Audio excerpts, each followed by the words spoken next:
Je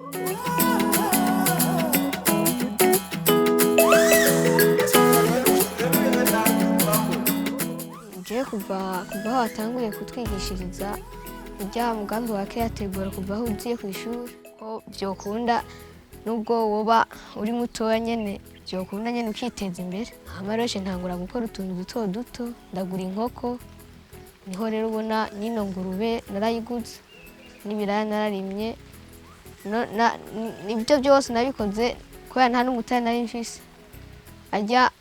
Bageze baduha amahera, baduhaye 500, niyo rero naciye nifashisha. No gutora umugambi ntibazanye ntibyabaye pare hazard. Hari ikibazo ntuze Creative ya propose, ntuze Dodive abo wa kabiri.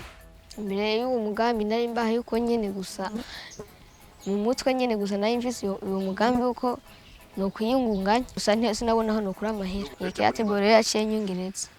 Barabishimye. Bamaze gutangura umugambi naciye ntangura kubona rero ambwira ati papa bampaye ikintu kandi tugomba kwiteza imbere. Niyo cyatangwa kugura rero udutungwa udukoko, inkoko irambukunda iratamagi, amagi acambwira yuko ategeze gutangura kurima ibirayi. Ndabimufashamo kubera nabona umwana akirebutse. Byuka senkera hiyoga nyene nkakora ibyangombwa hama nkagenda ku ishuri. Ku ishuri nkagira etide mu gitondo, gucerwa sinkunda gucerwa. Nkagira etide kuva 6:30 gushika 1:30.